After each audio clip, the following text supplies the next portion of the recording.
I got involved with Coffee Strong through my work with Fellowship of Reconciliation. I'm part of the Peace Activist Trainee Program that trains high school students in social movement building, and we always, like, the highlight for them is always working and seeing what Coffee Strong is doing, and so I'm really thankful to the transformative work that they're doing, and it's always inspired.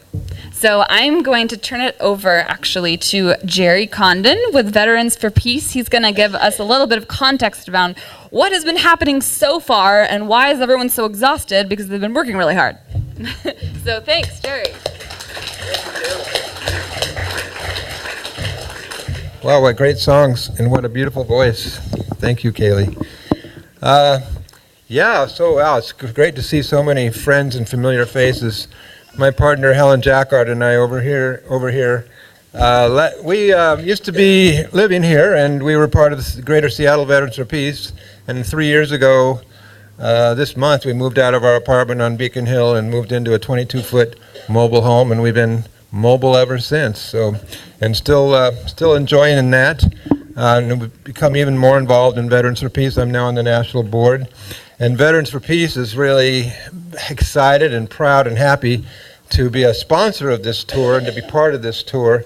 And we're joined by many other wonderful national sponsors, including Iraq Veterans Against the War, Civilian Soldier Alliance, Veterans for Peace, already mentioned, Military Law Task Force of the National Lawyers Guild, the Center for Conscience in Action, War Resisters League, Center for Conscience and War, Courage to Resist, March Forward, the Catalyst Project, and the GI Rights Network.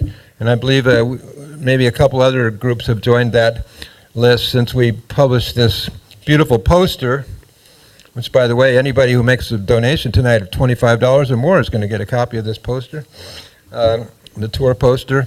And we also want to thank the local sponsors here, which include Fellowship of Reconciliation, and Greater Seattle Veterans for Peace, and of course the church here, which is University Temple. Help me. Thanks. Right. I just call it Rich Lang's church. And so we're very, very thankful to be able to use this space. Well, I've had the privilege of traveling with the tour and the representatives of the three GI Coffeehouses, the Coast Coffee Strong, which we're all very familiar with up here in the Northwest, which is right outside the gates of Joint Base Lewis McChord, Under the Hood at Fort Hood, Texas, and Killeen, Texas, the largest military base in the country, and the Clearing Barrel GI Bar and Coffee House in Kaiserslautern, Germany. And we have a representative from all the way from Germany here that you're going to meet soon. And it's been a very exciting trip. Actually, Meike Schubert from Germany contacted some folks here ahead of time, and she made contact with a group of veterans in Tijuana, Mexico, who were calling themselves the deported veterans, because they are just that. It's a group of veterans who actually joined the U.S. military very much because they thought that was going to be a path to citizenship. And what's happened instead is they've been not only forced out of the military in some cases, but forced out of the country. And many of them actually grew up here and lived here, the folks we met. So, you know, in some cases they may have had a felony offense that triggered this deportation. But in other cases, not so. I mean, there was some law, I'm just learning more about this, a law that was passed in by Congress in 1996 allowed immigration to go look at people's records for the last 20 years and dig up whatever they could, you know, and somebody hadn't paid their traffic ticket, somebody else had once been busted for a little marijuana, and so these guys are like, and you know, it's kind of parallels to some extent what's happening right now in the military with the downsizing of the military force. Thousands of people are being forced out of the military, with other than honorable discharges, which means they get no benefits, no treatment for their PTSD, etc. It's a scandal, especially coming from a government which tried to silence anti-war voices with the slogan "Support the troops." It's really makes one very angry. But in this case, these guys they got pushed all the way out of the country. I mean, just used and abused and lied to, and they are organizing though, and we were very impressed when we met them, and we're going to stay in touch with them and see if we can make common cause and give their situation, shed more light on their situation, and hopefully change it. So that was the day before our tour started. That was a very exciting day in Tijuana. Then we went to started in San Diego. We went to Los Angeles. We were there for the 10th anniversary of the Arlington West Memorial, which has been put up by Veterans for Peace on the beach there by the Santa Monica Pier. Every Sunday for 10 years, they put up this huge display with crosses and other markers representing the soldiers who were killed in Iraq and Afghanistan, also representing those who've killed themselves since then, also representing the victims in Afghanistan and Iraq. And it's a huge effort, but that's seen by thousands of people every week from all over the world, because that's who comes to the Santa Monica Pier. They get up at 4 in the morning and put that thing out there for 10 years every Sunday. Pretty amazing dedication. So that was very inspiring. Yes, thanks.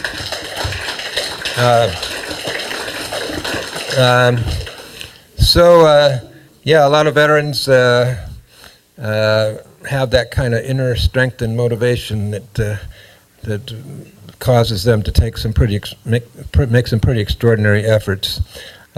So we've had 12 or 13 events in the last 2.5 weeks, and we're going to have one more tomorrow in Everett at 1 p.m. tomorrow afternoon in Everett, and hope to see some of you there.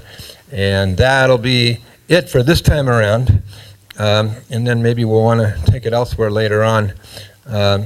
We've been really pleased at the reception we've been getting, and we see that there's actually a lot of people who continue to care about the plight of those who are in the military and realize the importance of giving them the support they need, to give them a space where they can commune with one another, share their experiences, begin to heal themselves, and also to provide them information and resources and training that they need to organize against war within the military. We're very excited about the tour, and we thank you all for being here. And I'm going to turn the program back over to Kaeley. Great. I hope you'll sing us another song later.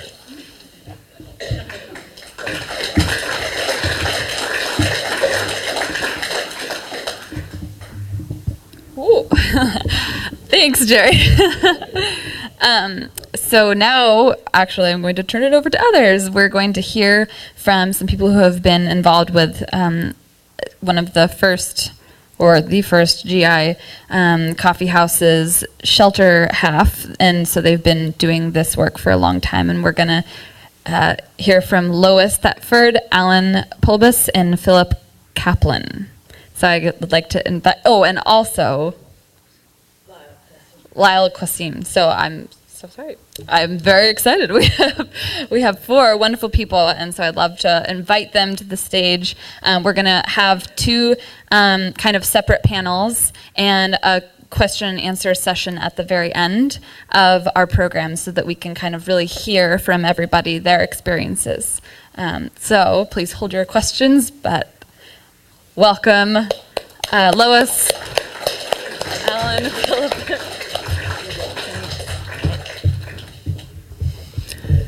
So I came to the Shelter Half Coffeehouse in '71 and was a staff person there until '74. And I just want to talk a little bit about the times that we were working in, which was that there was universal conscription, the draft. And so everyone had to find a way to deal with that. Either they had to be in school, or they had to work at a defense plant, or they had other choices, but it was something that everyone had to deal with. And when I was thinking a lot about this thing with the Better Way song, for one thing, divorce was illegal in most states at that time. Abortion was illegal in most of the country at that time. There were a lot of things that were different from how they are now. But the military-industrial complex is way more advanced than it was then. And that's one of the things that has not improved for the better. And so those of us who came to the coffee house to work came from a background of being anti-imperialist, against war, against oppression of people within the U.S., as in, for example, people in prisons who are basically made to do slave labor, and the whole class structure and economic structure, and the way that people's opportunities, whether they be men or women, black or white, were very limited and required a great deal of ingenuity and advocacy to make anything happen other than what was sort of preordained to be happening.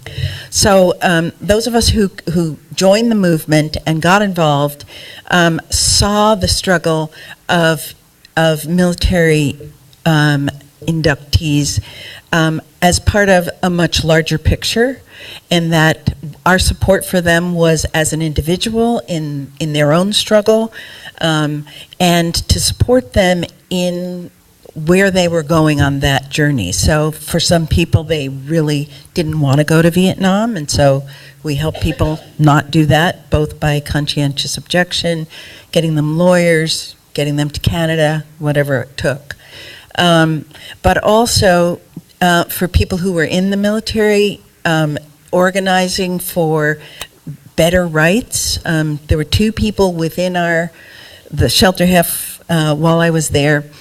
One person joined the staff and one person worked with us who had joined the military, joined the Army to organize from within, which you don't hear a lot of people doing that, but they did. And so it was a very fruitful collaboration, and we worked with whatever organizations came our way. So we worked with the Fellowship of Reconciliation, because they were rather large back in the South Sound area, doing a lot of work. There was resistance to the nuclear submarines at Bangor that a lot of people were involved with, and actions around the military bases, Armed Forces Day.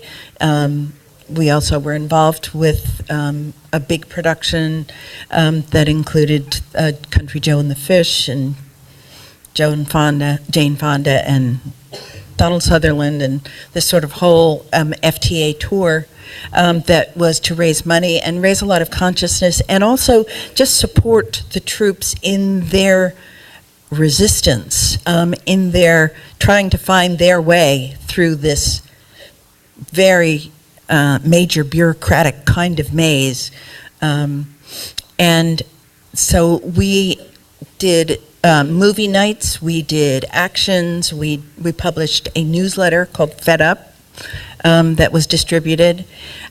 We worked with the Black Panther Party, we worked with the Native American tribes in the South Sound area, who were also working with people who were within the military and within the prison system, and really making all those connections that there's a lot of ways in which people are forced into situations that they don't want to be in. And that, a lot of what we worked with was, helping people recognize where they were and what their options were, what they could do in that situation. And so it was a very challenging time, because people would be harassed if their cars were seen at the coffee house. They would be taken in and questioned by military intelligence. The next day, they'd be grilled.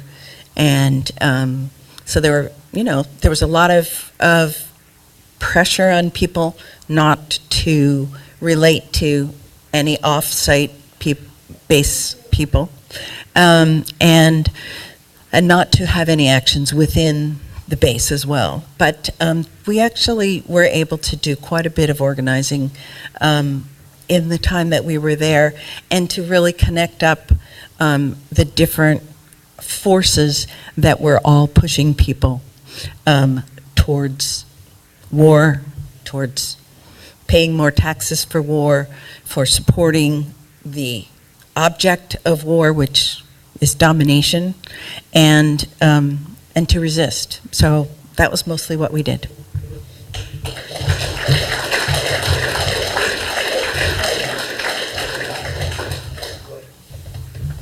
So my name wasn't on the roster because I hadn't planned to speak. But Phil Kaplan asked me to speak in his stead or in collaboration with him. My name is Lyle Quasim, and I was with the Shelter Half beginning in 1969. I was in the military. I served in Vietnam. I was a medic in Vietnam. I came up out of the civil rights movement. I was a college student at University of Illinois, Roosevelt University in Chicago, and was kicked out of college for dealing with civil rights issues right after the Birmingham bombing and a bunch of other issues like that, which is a long story. Lost my student deferment. Decided I did not want to wake up in some rice paddy in Vietnam with an M16 in my hand. I tried to join the Navy. I was AWOL from the draft for almost a year. I tried to join the Navy, and they wouldn't let me in because I didn't think that the Vietnamese had a Navy. So I could just kind of cruise out in Cam Ranh Bay and not get involved in stuff. Ended up joining the Air Force. I did not know anything about the Christian Science Church. But I saw that was one of the list of things that if you were a Christian Scientist, you didn't have to do a bunch of stuff. So I tried to say that I was a Christian Scientist, and they said, you know, homeboy, you're from the west side of Chicago. I don't think you're a Christian Scientist. So I asked to be a medic, and I volunteered to be a medic, and they allowed me to be a medic. I was subsequently sent to Vietnam. And came back. So worked with the Shelter Half. I was pretty much clearly anti-imperialism, anti-war. My mother was a member of the Communist Party. I come from what they call a red diaper baby. And so those things were kind of self-evident. But I was really against the war after coming back, having been a medic, and having to watch and see and participate in dealing with people who were all in one state of traumatic situation or another. So two more quick comments. One, I want to talk about friendships. And when we were at Coffee Strong, I couldn't hold it together. I guess when you get to be over 70, some people get old and angry. I just get old and sentimental. And so I couldn't hold it together at Coffee Strong. So I will, you know, people want to know that you will cry. They don't want to see you cry. And so I'll talk about friendship. And Phil Kaplan and I were in the Air Force together. We were good luck passed our way that we sort of found one another and had the same ideas and beliefs. And it is, for me, a tribute to the longevity of friendship. And when I was indicted, I have a 5-count federal indictment, association and affiliation with individuals who advocate overthrow the government by force, making disloyal statements against the military while on duty and in uniform, falsification of official government records, fraudulent enlistment, and conduct of becoming. And when I was being investigated they talk to a lot of people. And after I was out of the military, I had an opportunity to see some of the interviews. And every interview that I saw, that I was able to read, eventually the Special Investigations Unit put enough pressure on the person that they were interviewing to, they said, well, hell with Lyle. I'm not going to jail. I'm not going to lose my career. And and I'm a reasonably likable person. You don't know that, but I am. Trust me. And but they, at the end of this, they said likable or not. And the only person who did not was Phil Kaplan. He really held the course straight. So a tribute to the endearing friendships that you can make during that time, and many of you will make the same friendships that 40 years later will last. And so the last point is, with this current set of wars and foreign engagements, at the Evergreen College, we had what was similar to the trial of the Army, which I participated in at this university. And driving here for this event, looking at this university and remembering the trial of the Army, which I showed up in uniform, at the Evergreen College, we did this same thing. We had a panel, and we had a lot of people, international panel of attorneys and GIs and all sorts of folks who, and at the time I was the deputy county executive in Pierce County, which is just amazing. And and so I was on the panel, and a lot of people were nonplussed by that. But it continues. One of the other things, I found some interest in the Vancouver Committee to Aid War Resisters, and in hanging around Vancouver, not always directly related with the war. I met my wife, and we've been married now for 43 years, and it's one of the good things that comes along with friendships that come out of this. Thank you very much.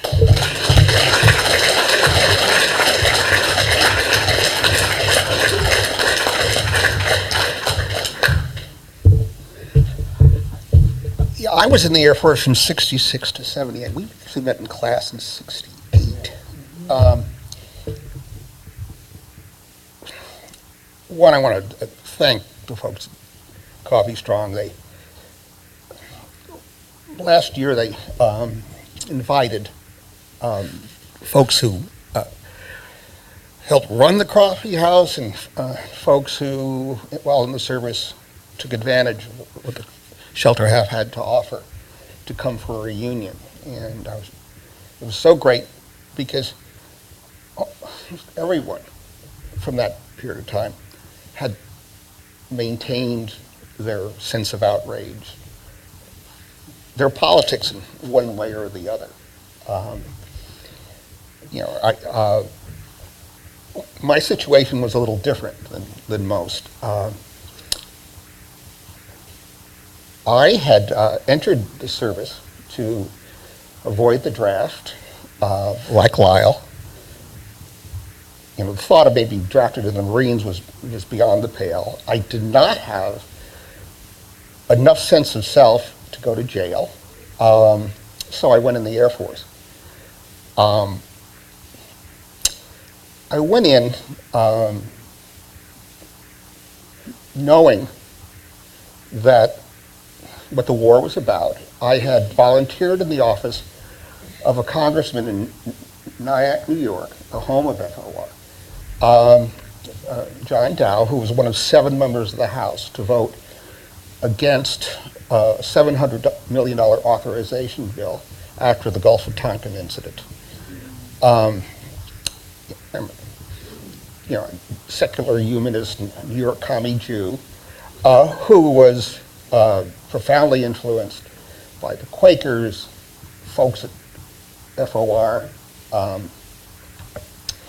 I did not, again, have enough guts not to go. So I'm in the service.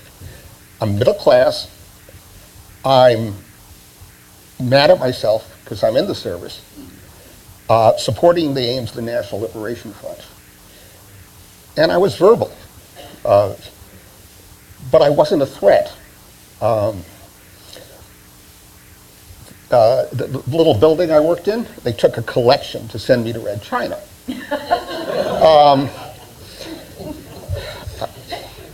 Took a class, while I'm at a class, UPS, University of Puget Sound, on-base education center, and there's a very famous Pulitzer Prize-winning photograph of a little boy in Berlin waving at a B-29 who was delivering food to break the Berlin blockade. That little boy grew up to be I met him, an Air Force captain, Mormon.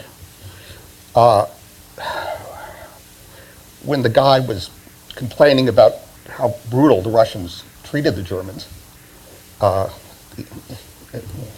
the end of the war, he was right. I had to mention that, well, what do you expect? You killed 20 million Russians. So he said, why don't you turn away from the internationally led communist conspiracy towards Jesus Christ? So it's like, wow. I did not, I was able to go out to the shelter house, and at the time, Barbara Garson and Stan Anderson were running it. Barbara's a well-known author now. She had, before she came out to Tacoma, she was well known for writing a play called Macbird. She took Macbeth and switched it around where Lyndon and Lady Bird were the. She gave that up. Wonderful people. I was able to go out to the shelter house. I didn't drive because of Lyle, and they were again afraid of me, but they were afraid of Lyle, and they went after him, and he spit in their face. He keeps on telling the story. Wherever I go, I hear he's told some people he has no business telling about how I stood up for him. But one thing I learned later, much later, I founded the Office of Human Rights for the Catholic Church in Saipan. And I learned about class, and really learned about class and white privilege. I wasn't afraid when they pulled their shit, because I knew better. I wasn't, I didn't have an ego. I wasn't whatever, but I just knew better. I know what real fear is, and a lot of the people who didn't back up were used to, their whole life experience was arbitrary, dealing with arbitrary effects of power, police power gone wild. A lot of the folks who, especially in the Army, Air Force, a lot of the folks were who stood up while in the service had reason to fear, and they stood up anyway. It was a time of, great political activity and rage and courage, and I was privileged to be around that and in some ways participating as a participant. To see what Coffee Strong is doing now and the other coffee houses, I can't tell you how it warms the cockles. These folks are,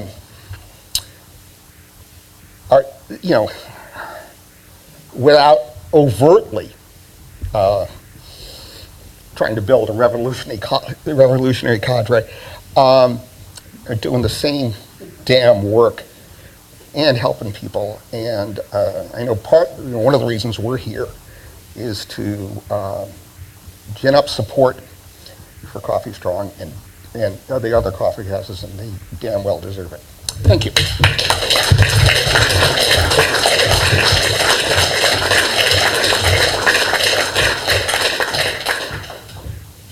My name is Allan Poobus, a Vietnam War era draft dodger, Wounded Knee veteran, and I'm already against the next war. So to begin, if you're interested in the history of GI resistance to the war in Vietnam, I can recommend a very interesting documentary called Sir No Sir. Lyle appears in this, and I've had a little cameo role too. I think there's a copy at Coffee Strong, and if you ask nice, I'll bet you got the TV and the DVD player. They'll bring the video, and after you've seen that history, which is about Fort Lewis, the shelter half in Tacoma, the Presidio, they'll tell you what's going on now. You could share that video with your faith community, your social justice group, your union, your friends, your classmates. It's worth a look. Anyway, I think my story starts the spring of 1969. I'm 18 years old, senior in high school, about to graduate, and I'm sitting in the high school library looking at a magazine. It was either Life or Look. It's photojournalism. Large pages, you fold it open, and right in the middle, 2-page spread. There's a wall with posters on it. In front of the wall, there are men with short hair, cups of coffee, cigarettes, and I'm looking at the wall.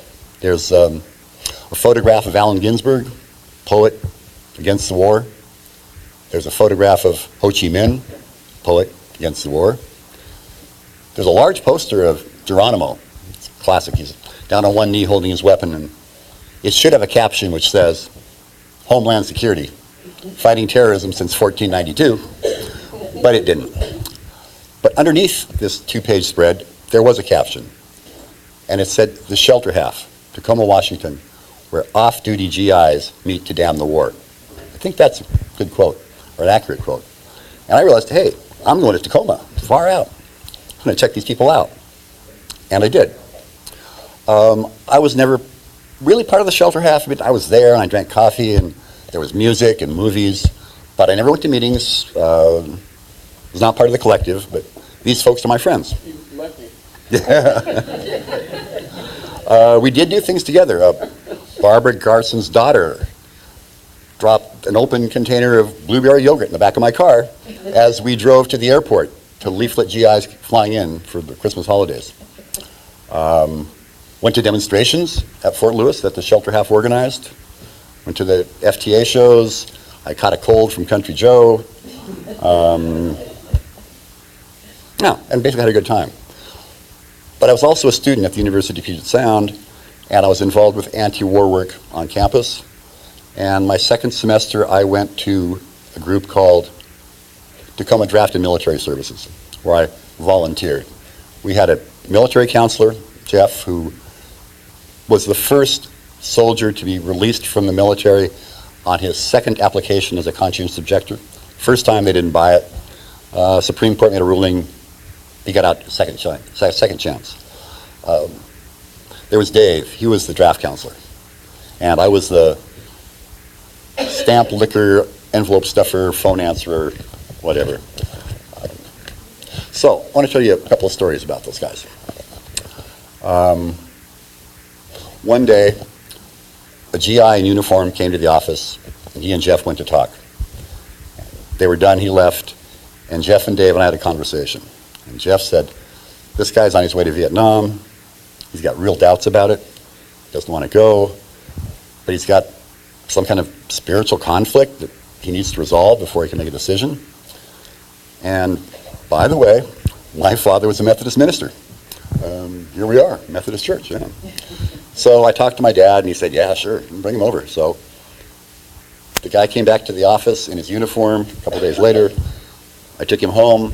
Mom fixed dinner. He and my dad went off to talk for a long time. When they were done, he spent the night with us. Next morning, Mom made breakfast. And this guy and I got in the car, and we drove to downtown Tacoma, where I parked the car, and we had a conversation, which went like this. If you stand on that street corner, in a couple of minutes, a car's going to come by, and somebody's going to say to you, "Hey, soldier, you want to ride?" And if you get in the car, they'll take you somewhere. You can trade that uniform for some civilian clothes, get rid of those shiny shoes. That's a giveaway. And they will take you to Seattle, and someone will take you to Bellingham, and someone will take you to Canada. If you don't want to do that, the bus is over there, and you can get back to Fort Lewis. I don't know what happened. There's no punchline to this story, but I tried. Next story. Just like years from then. A friend and I are sailing from Tacoma to Gig Harbor. We pull up at the Tides Tavern, lash up to the dock, go inside for pizza and beer, and this guy approaches our table.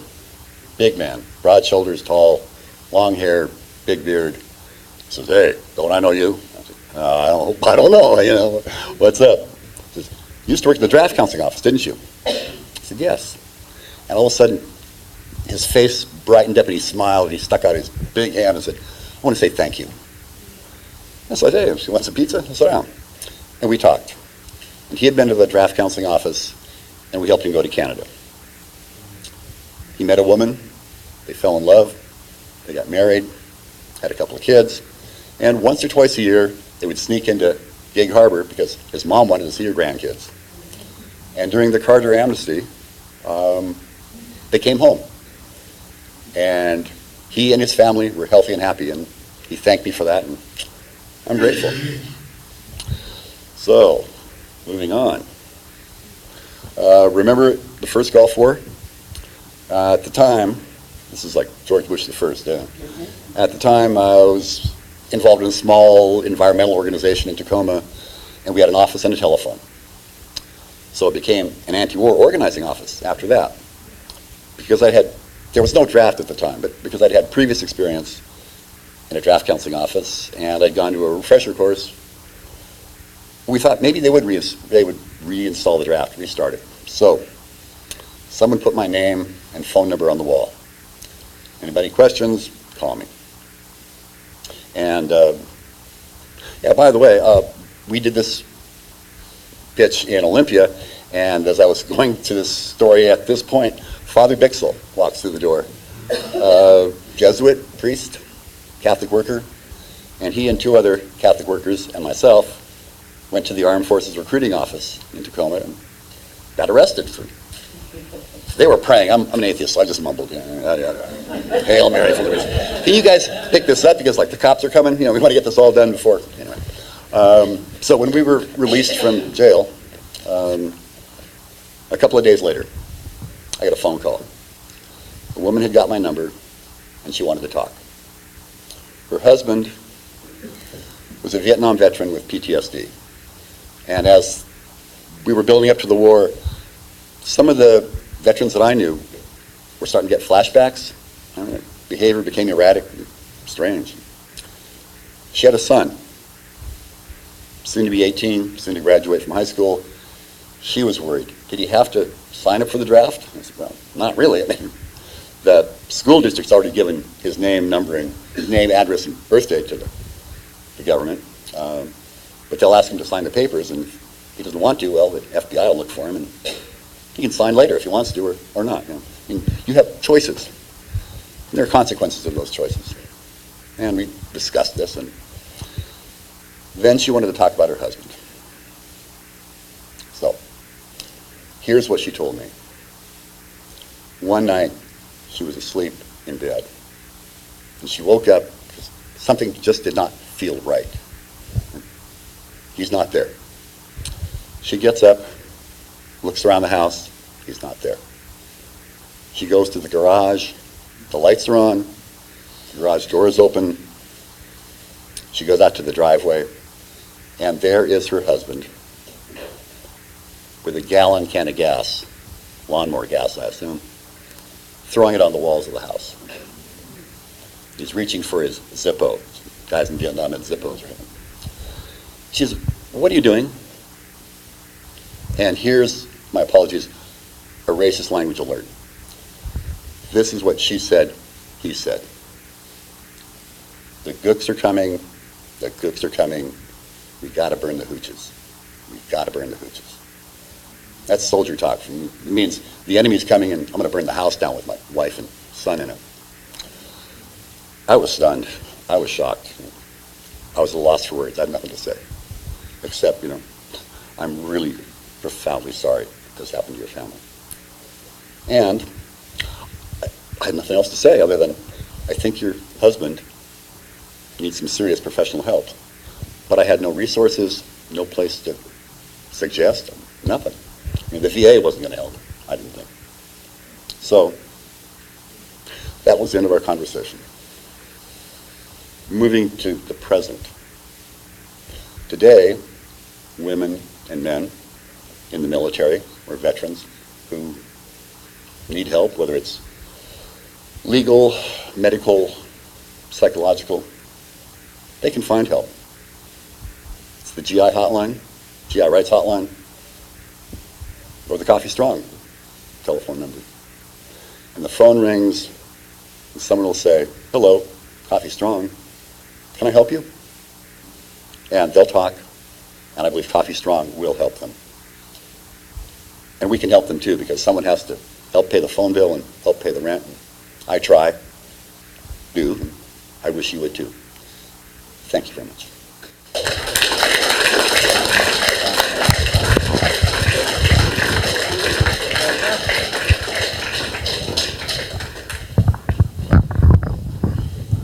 Thank you so much, everybody, for sharing your stories. Lois, Allan, Lyle, and Philip. I know that some people have filtered in and some people may be filtering out, and I just want to give a shout out to some people who have been involved with Coffee Strong for a while, Meike and Ruth Yarrow. Even though we would totally understand if you're feeling sick, you're totally hardcore and you're here. And we love you. So there are a lot of amazing, amazing people who have been involved with this work, and it's so inspiring to be able to hear that we can continue this legacy. And there are people who are currently working across the country, across the world, to continue this tradition of supporting one another through friendship and building the revolution at the same time. So I would like to welcome Malachi Muncie with Under the Hood in Texas, Meike Schubert from the Clearing Barrel in Germany, as well as Sandra Sampson from Coffee Strong, to be able to share with us what's going on with the current struggles in the current coffee houses that are so radical and awesome. So welcome, thanks. I don't know if you want to start.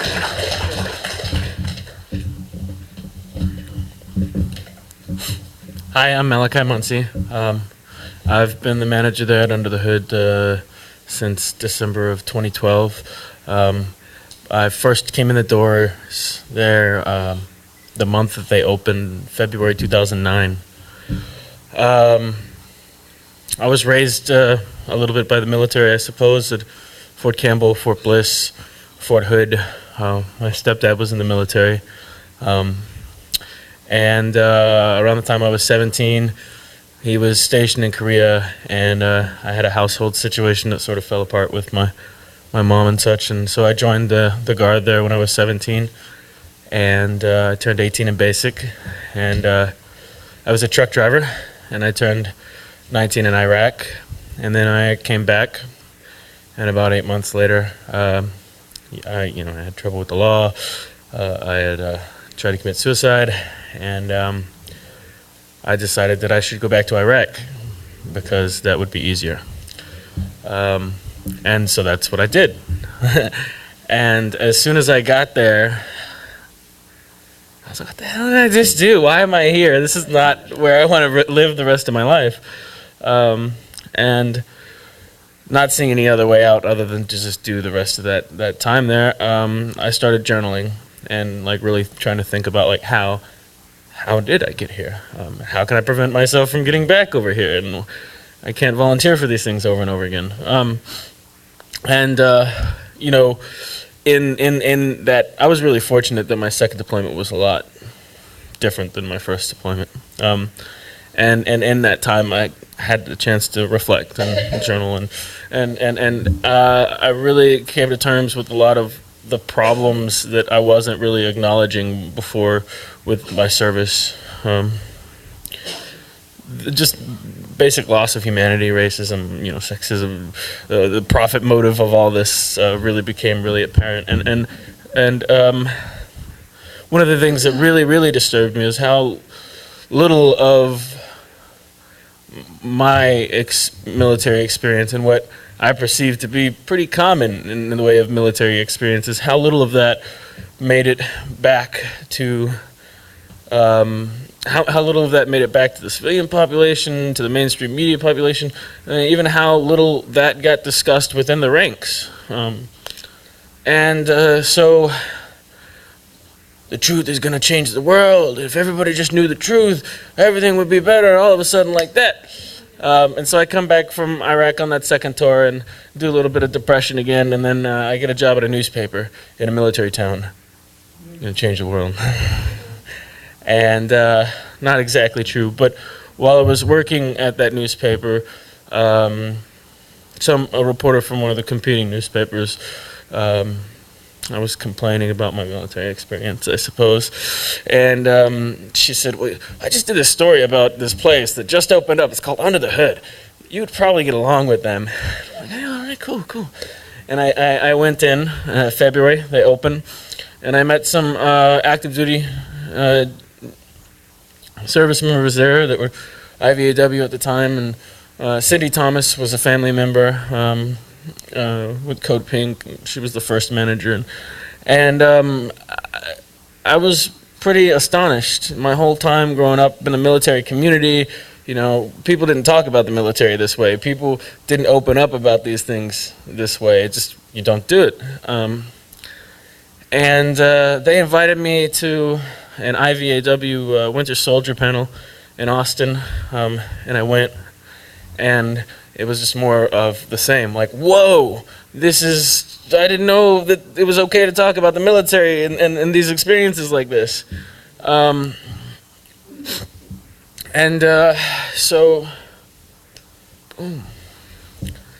That was 5 years ago this month. Well, actually, today's the 1st, so it was 5 years ago last month. And in that time, we've done actions. We're less than a mile from the East Gate, which is one of the two major gates there. We're only 2 or 3 blocks from the Aleo Strut. Who's seen Sir No Sir? Who knows what's an Aleo Strut? What does that mean? Huh? It's a helicopter part, and it's like a shock absorber. And so, like, the idea behind the naming of the Aleo Strut was, I'm told, as I understand it, was that it's a place where people can go and relieve the shock of their military experience. And so I think that's one of the ways, that Under the Hood sort of tries to follow in the legacy of the Aleo Strut, amongst many. We also organized events there at the gate, supported many COs and various levels of resistance along the way. But as we've established our presence in the community over the years, we've also worked with IVAW and local community groups and VFP and March Forward on different larger sort of campaigns and things like that. And we've really become sort of accepted in the community as an alternative voice to the military, mainstream sort of narrative. This is a picture of a parade, a Veterans Day parade in 2012. And we had to put honor all who served on the banner because that's the theme of the parade. That's the parade's catchline. But we figured that we could use that catchline to really question, what does that mean?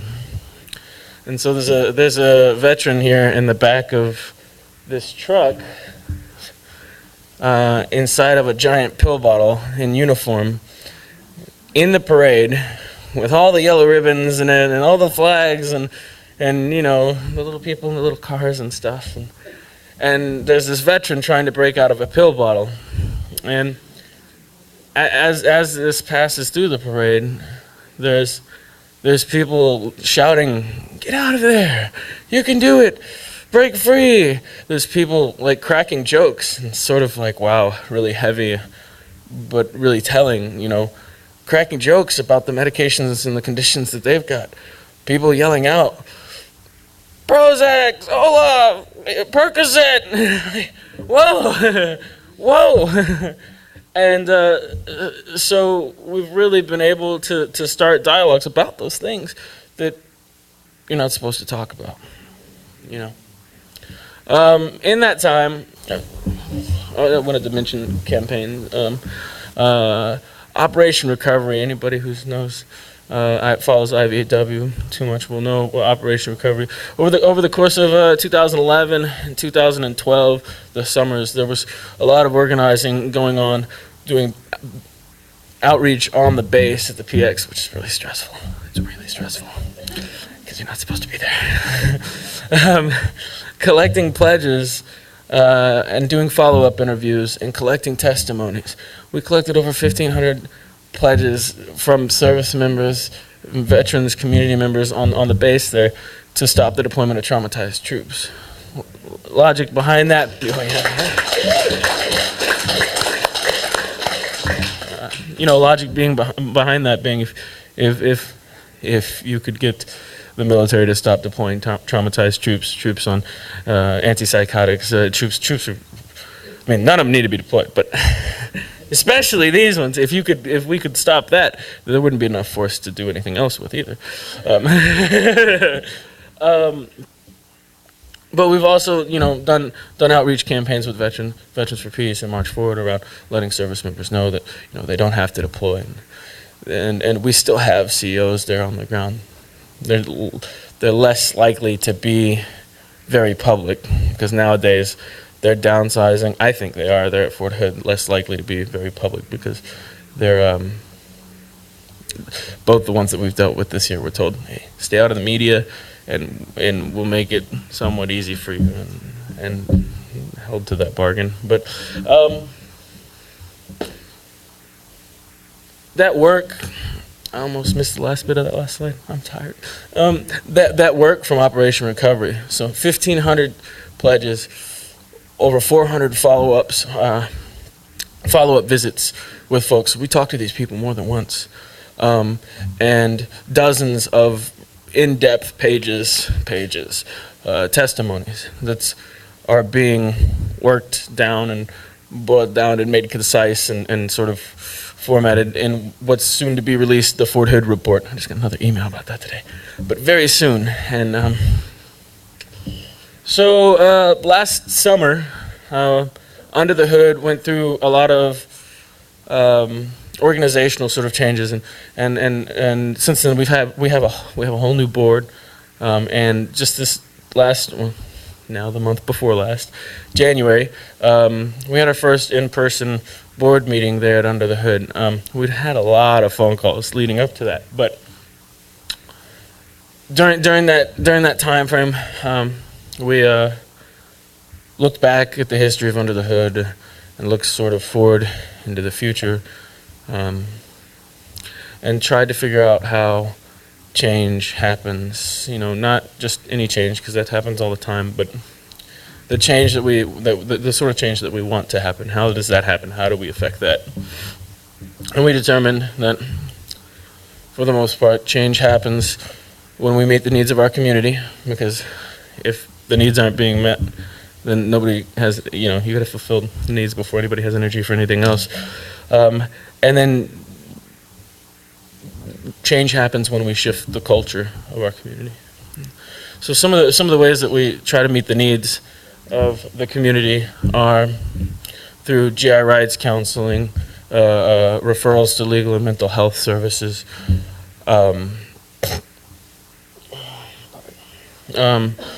We have popular education programming around meals once a week, ribs and rights. Sometimes it's rice and rights. Sometimes it's potluck and rights. And some of the ways that we shift the culture, and some of these culture shifting things, I think we could argue that they also meet the needs of the community in some ways as well.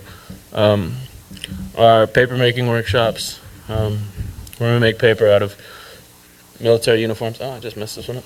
Out of military uniforms, and often out of recruiting materials that are collected by the local Sustainable Options for Youth group. We also do, in partnership with Kaeley Poetry Slam, which is a nationally recognized poetry slam group. You wouldn't normally think of that when you think of Kaeley, but 3 years ago they took second place nationally. Kaeley, yeah.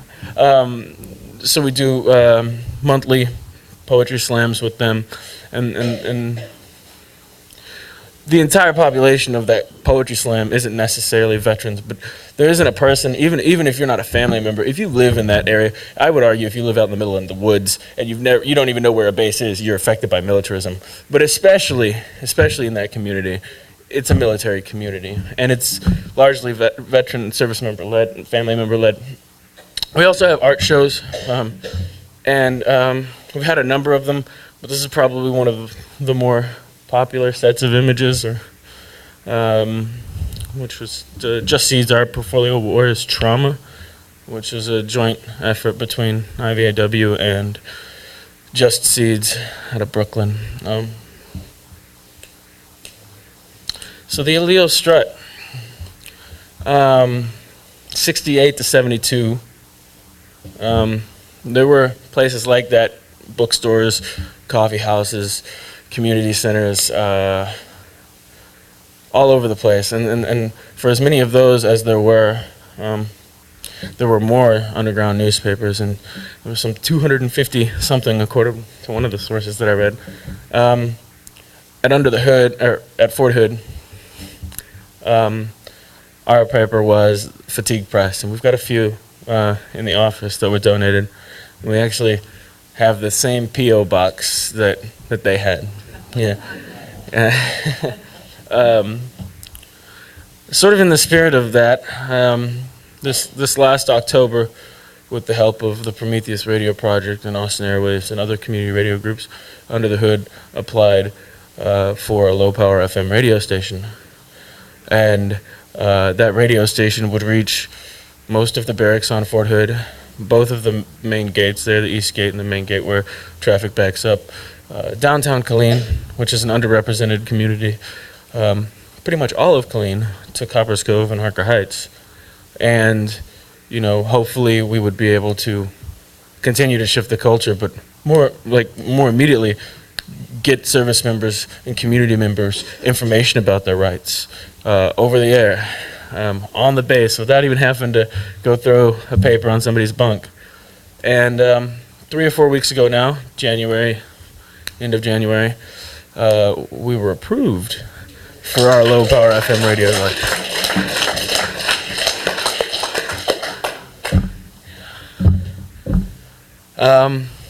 Yeah, somebody told me they wanted to hear how we were going to end the next war.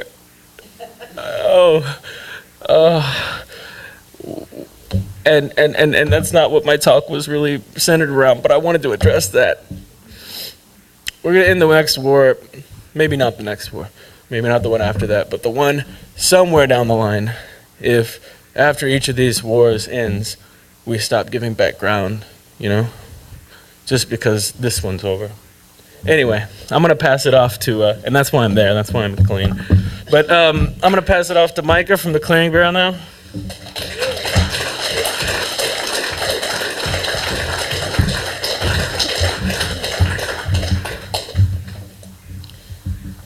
Hi. I would like to start with talking about the Military Council Network, because that's the nonprofit organization behind the coffee house, or part of the coffee house. I'm really tired, I'm sorry. The Military Council Network is the only GI rights hotline branch outside of the United States, and it was founded in the mid-'80s already by the Mennonite Peace Committee in Germany, and has been a lot of attachment from the Mennonites to the American soldiers stationed all over Germany. I would like to talk about how the hell did I get involved in this.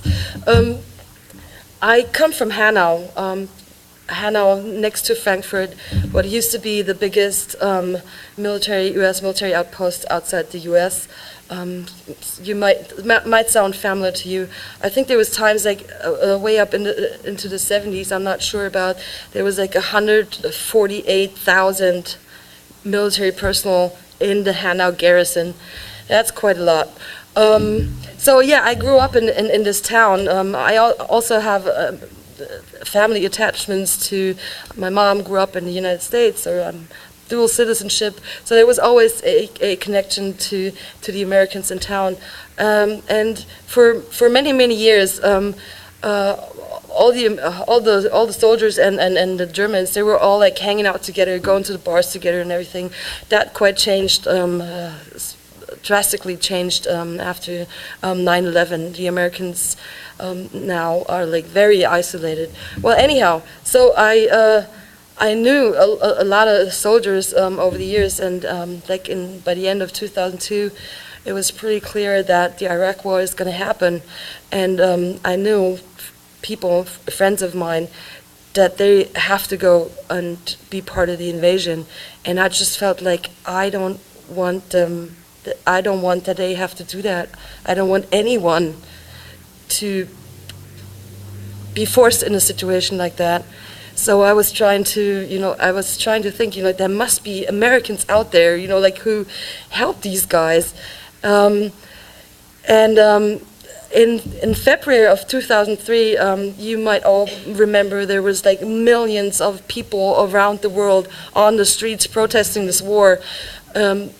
Well, the government didn't give a shit, obviously, but there was like this really powerful demonstrations all over the place, and I went to a blockade of the Frankfurt air base. The air base used to be in Frankfurt, so there was a massive blockade going on at the air base, and I ran into a group of people that really changed my life.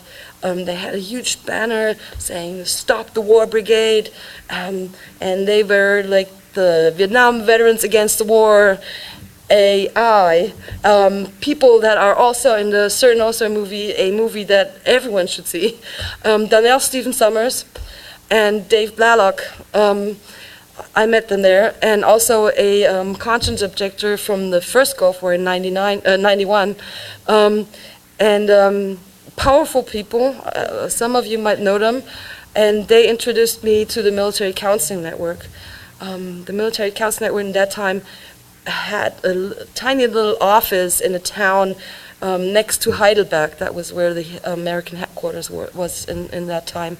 So I became involved with the Military Counseling Network, and I was not like directly involved in the direct counseling because you need to know all these regulations and it's books like that. And but I was in the support group, in the surrounding group. I did a lot of work with families and children and wives and girlfriends of soldiers that went for a conscience objector, or and we had quite some prominent cases in Germany for several years.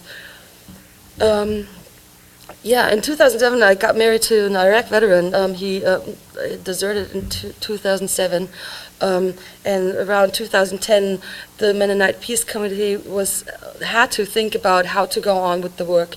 They did not have the money anymore to bring volunteers over from the United States. Also, they were shifting their focus on Christian peacemaker teams. They do a lot of work with the Christian peacemaker teams, what's also a great work.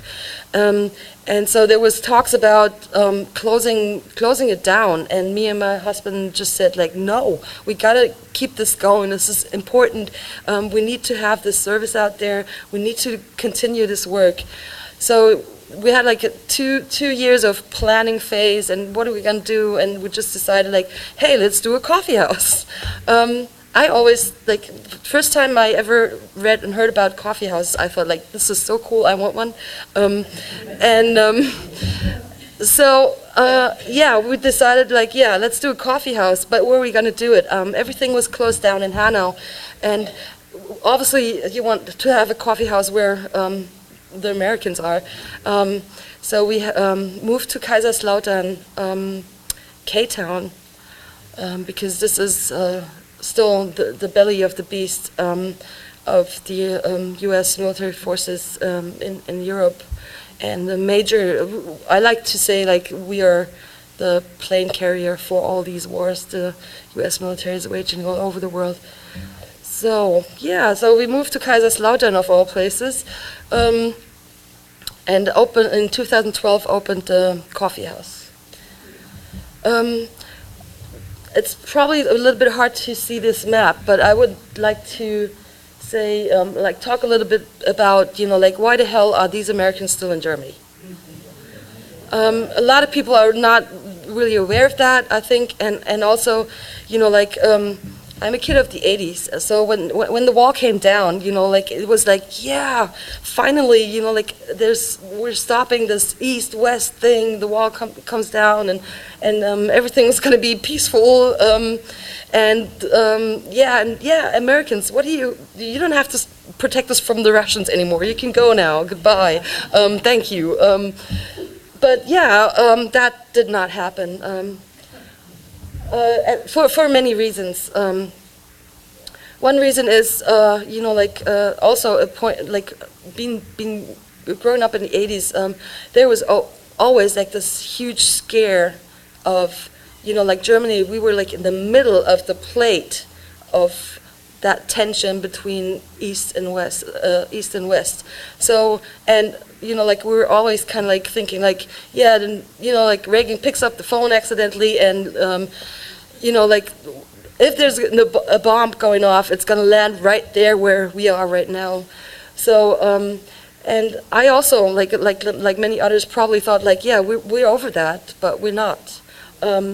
There's a new missile shield going up on the east borders. Supposedly, it's not against the Russians, but it's on all along the border, the European outskirts. Also, what's very important strategically is that the European Command, the headquarters of the European Command, used to be in Heidelberg. It now is moved to Wiesbaden. They put like, I don't know how many billions into expand the base in Wiesbaden just recently to have like this shiny new headquarters of the European Command there. And also in Stuttgart is the, that's where the African Command is, AFRICOM. And in recent months, it's getting more and more out there in the press. The Africa Command and is very important, and there's a lot of things going on in Africa. It's not like we're going to bring all these troops down there, but you can see, like special forces, tiny little pockets of people are being deployed down there, wheresoever, whatever they do. And what is also a very important thing, why the military is still there and why we are there too, is the drone wars, the drone operations that go down to Africa are of course commanded by the African Command, and also the Ramstein Air Base, and that's right next to K-Town, is an important part in that structure of drone attacks on civilians and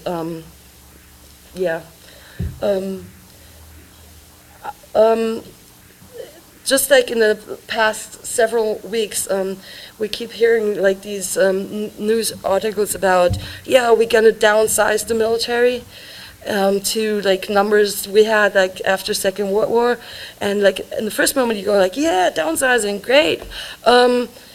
But it's not what it seems to be. I think a lot of us are aware what this means. It's not saving money on defense budget. A lot of money is put into these modern warfare, drone operations, etc., etc. And on the other side, the downsizing, what sounds kind of nice, has a really bad downside to it as well. All three of us and everyone else who works with soldiers is probably aware of that. The military is kicking out people in large numbers. They don't need that can of fodder anymore. So what they do is they kick out people for disciplinary problems. And a lot of these people do have problems. But instead of helping those people, they kick them out. And so these guys and girls, they lose all their benefits. They're not going to get any help from the VA or any help at all. Sorry. Yeah, that's how downsizing works right here, and saving money works right here. They're gonna save a lot of money on taking care of all these soldiers and airmen and Marines, whatever, in the future. Because I think I just had to think like a couple of days ago. It's just beginning. I'm doing this work for 11 years now, but in the future, it will get worse and worse. There will be so many people out on the streets, homeless, killing themselves without any help from the government that says support the troops. Okay, that was a little side thing. Here's the clearing barrel.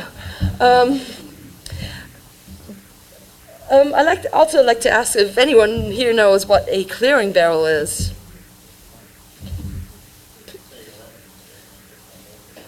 Exactly. It's a barrel. It's a barrel, and that's where military personnel is supposed to clear out the weapon. Unload, put the ammunition in there. So the unloading part of the clearing barrel, that was the idea for the name of the cafe. I think it makes perfect sense, actually. Well, yeah, we're in the middle of K-Town, Kaiserslautern, K-Town, the main idea of the cafe is we want to be an open space for everyone. Come in, and no matter if you're active duty or a veteran, or if you're a German student or a German peace activist, or whatsoever, come in, and you can come in and feel safe. You have a safe space here. We do have active duty people coming in, and I don't know if if you can see it. I mean, if you walk in, you can tell like right away what we do. We also have like these posters up, you know, like with war is trauma. So people do know what we stand for, and we always talk to people about our work. We're like really open about it. So no one is gonna come in there and not knowing where they're gonna get into, so to say. The nice thing, I think the nice thing about the cafe is that we have these couches. These pictures are a little bit older, but we have these couches, and a lot of different people come in to drink coffee or eat cake or come for a punk show or a reading or a movie night. And normally when people go, when you go out with your friends in a pub or something, you sit on a table and you're just like with your friends. But that's not working that well in the cafe. So because of all these couches, people just have to sit down. They sit down and they have to interact, and they do. So there's a lot of communication going on, and also. You know, like we're not like, you know, like when a military person comes in, we're not like, hey, blah blah blah, this is bad, you got to get out. Of course, we're not doing that. But like really quick in the conversation, people do get the sense that we know what they're talking about, and I think that's very important. Also, one more thing. Like in fall, me and another military spouse had the idea to have a women's group, and like we had big expectations, like, yeah, we're gonna have a self-help group and we're gonna have therapists coming in, and la la la, but that never happened. What we do is we sit down, have a cup of coffee or a beer, and just talk, and that's the main thing of the cafe, I think. A lot of the counseling goes, because we're the only ones doing it outside of the US, a lot of the counseling goes via email and telephone. So not too many people just walk in and ask for help. Yeah, I already talked about that we have movie nights and everything. It connects the people. It gives the Germans a connecting point to actually understand why we are doing this work. And on the other side, yeah, it's also information for military personnel. I guess that's it. What I really want to tell you about is why we're so important as a service member and also as a veteran. So I always wanted to join the military. Mother said, no, forget it. So I went to school, got my master's degree, did what I was supposed to, and at 32 I decided to join the Army Reserve. And my employer was like, what? But I felt really strong in my heart to do this. It was something that I just always felt I needed to do. It was my way of giving. So I joined in 2008, and then 9 months later, guess what? I'm getting deployed. So in the reserves and the Guard, it's a totally different lifestyle. You're very separated from the active duty world, so you don't have a lot of the resources and the knowledge. So when you go to drill or you deploy, you really don't know what's going on. You don't know what you're entitled to. You don't know what you're allowed to do. You don't know what the rules are, because why would they tell you them? They don't want you to know them anyway. So I'm from New Jersey, and we ended up flying here to Fort Lewis to mobilize. I had no idea that Coffee Strong existed, and I wish I had, because my life would be different. I was sexually harassed, like ridiculously harassed by my warrant officer for about 6 months prior to mobilizing. I reported him to my commander, who was a big wimp, and nothing happened. So we get here, and I'm now reporting to this guy. He's my boss, and it's a little difficult for me, a little hostile. I didn't know what to do. I'm stuck over on the gate. I don't know, there's no resources, nothing to do. All I can do is call my mom. So if I had known that Coffee Strong was here, I would have probably been able to stop what happened.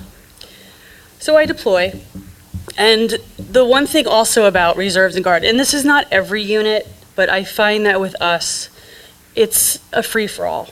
You have people that are away from their families, they're in a close-knit quarter, and they're acting out and behaving very inappropriately, sometimes with each other, sometimes, they're doing, things that they shouldn't, like the commander sleeping with the specialist kind of thing. So I ended up going to Qatar. Lucky me. No weapons, 2 alcoholic drinks a day. It was the R&R spot. We had it made. Because we had it made, everyone was sleeping with everybody. Everyone was, drinking excessively, getting liquor even shipped in, because why? We were already drinking, so it kind of was easy to do that. That's before that synthetic marijuana was illegal, so they were getting that shipped. So it was a party. It was seriously a party, and I wanted nothing to do with that. Now, I didn't go in as an officer. I went in enlisted because I do everything the hard way. And I already have a great job where I could be a leader. I wanted to be in the trenches and make a positive influence on folks who were young. Because I was an E4, the sexual harassment and all that stuff obviously came down very hard on me. April Fool's Day of 2010, my platoon sergeant sexually assaulted me. And he's the one that I reported initially the warrant officer to. Yeah. So long story short, had no support from anyone, and I spent 10 months in a living hell 2-mile radius with people that I thought were going to kill me. Yeah. I was told basically, shut up, you're ruining the climate. Chaplain even said, you need to just keep quiet and forget like this, it never happened. All they could do was give me some Xanax, so I was constantly high on Xanax, which then every time someone walked into my office or something, I never could stand at attention or anything because I was so high. And then I would get in trouble again. And I had the support of nobody but 2 people. Mind you, my unit that was over there was like 200 people. So this is, even women turned on me. They all turned on me. And I was there by myself fighting for my life mentally. I tried to commit suicide. I had no hope except my mom. My mom is the one that I talk to daily, and thankfully I had a wonderful relationship, and she's strong, and she helped me stay strong. If I had known about Coffee Strong, I could have called them up and asked them for help. That would have saved my life, and I say that again. I could have done it here and stopped it entirely, and when I was over there, I could have called up and gotten help for myself because no one else was going to help me. That's why this place is so important, and that's why now I'm doing this.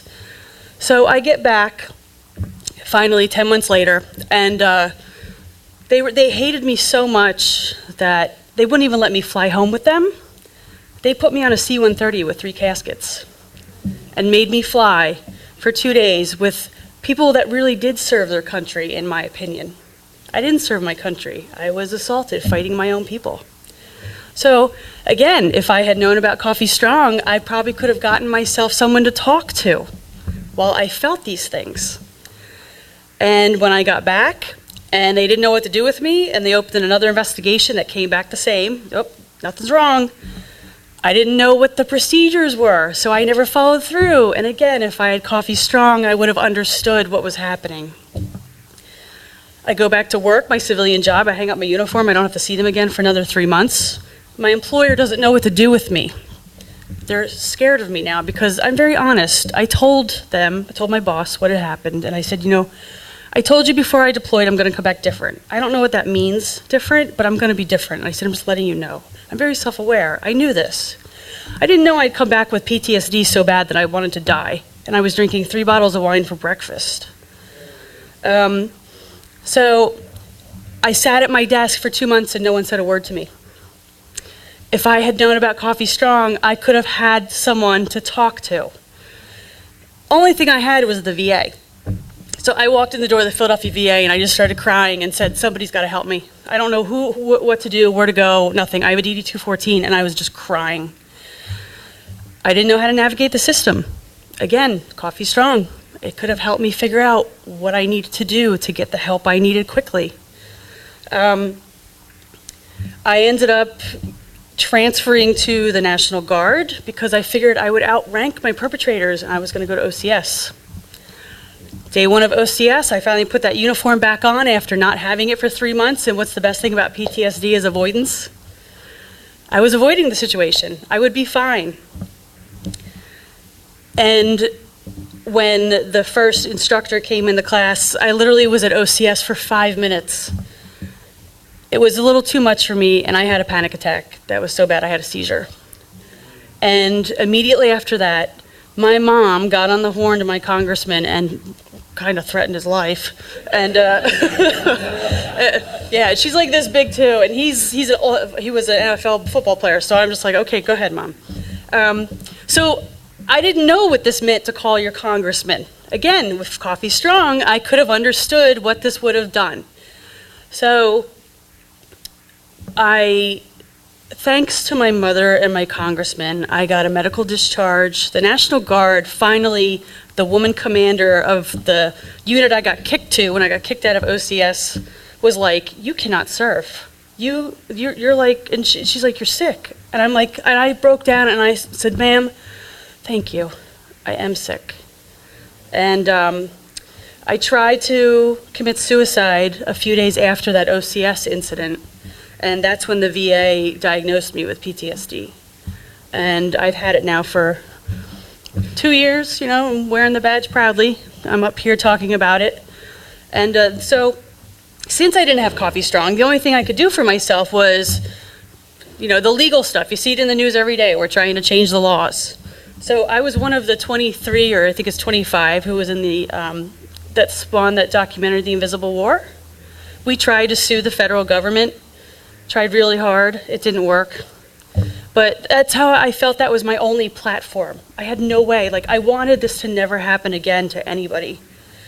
And because I'm so forthcoming and I talk about this, I've had a lot of other folks tell me they've been assaulted too. And I don't know what to do for them. I'm trying to help myself. So places like Coffee Strong give us a platform for this. So when I took a job out here for at Amazon, it's almost like I came full circle. I'm back to where it all started, and I want to finish it here. And that's why I came into Coffee Strong and said, I want to volunteer, I want to help out, I want to make a support group for people that have been through what I've been through. I want to be here to listen, I want to help them figure out how to not have this happen. And that's why outreach for us is super important. I know we're working on that, trying to figure out how to get over that gate. You know, women's issues, I definitely feel that we could do a lot of work for that. But at the end of the day, this is why these coffee houses are so important. They save lives. It would have saved my mental life. So, thanks.